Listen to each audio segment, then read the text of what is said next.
اب یہاں یہ بھی بات یاد رکھیں کہ صحیح بخاری اور مسلم کی متفق علیہ حدیث ہے کہ اگر کوئی شخص نماز کے اوقات میں سو جائے یا نماز بھول جائے تو جیسے ہی اس کو یاد آئے یا وہ جاگ جائے تو اس وقت وہ نماز ادا کر لے، یہی نماز کا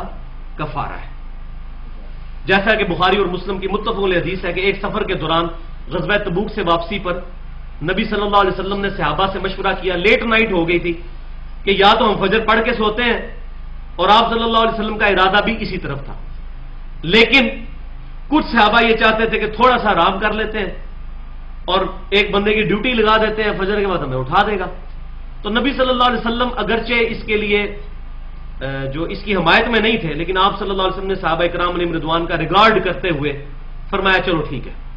اور سیدنا بلال کی ڈیوٹی لگا دی۔ اللہ کا کرنا ہوا سیدنا بلال کو بھی نیند آ گئی اور سورج اچھا خاصا بلند ہو گیا۔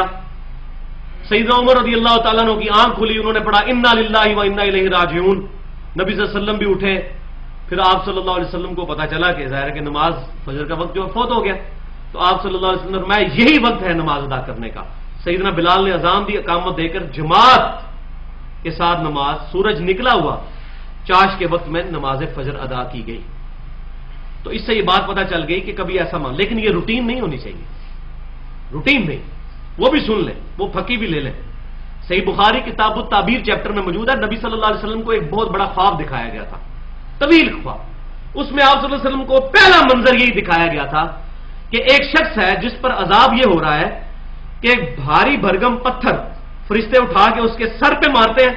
اس کا سر فلیٹ ہو جاتا ہے، بولے اعوذ باللہ، تکلیف کے ساتھ، کیا تکلیف ہوگی؟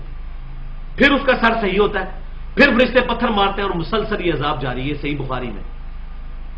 یہ کسی عام بندے کا خواب نہیں، نبی صلی اللہ علیہ وسلم کا خواب، وحی الہی، اور آپ صلی اللہ علیہ وسلم کو بعد میں بتایا گیا، اس کے علاوہ بھی اور مناظر دکھائے گئے، اور اینڈ میں بتایا گیا کہ آپ نے جو پہلا منظر دیکھا تھا یہ اس شخص کے بارے میں تھا جس نے قرآن یاد کر کے بھلا دیا تھا اور نماز کے اوقات میں سو جایا کرتا تھا۔ لہذا تصویر کے دونوں رخ سامنے رکھے، یہ نہیں ہے کہ ایک بندہ کہ جی میری نیت تو تھی رات کو 2:30 بجے سو رہا ہے اور فجر کے وقت آنکھ نہیں کھلی جی میری نیت تھی، ایسا نہیں۔ اہتمام کر کے، جس کو فکر ہوگی فجر کے وقت اٹھنے کی وہ ضرور اہتمام کر کے رات کو سوئے گا، ٹائم کے اوپر الارم لگائے گا۔ اگر آج اناؤنسمنٹ ہو جائے کہ جس نے فجر کی نماز جماعت سے نہیں پڑھی اس کو چوک میں کھڑا کر کے اس کی قمیض اتار کے جو ہے وہ 50 کوڑے لگائے جائیں گے گورنمنٹ کی طرف سے، تو دیکھ لیں لوگوں کی کس طرح آنکھ کھلے گی۔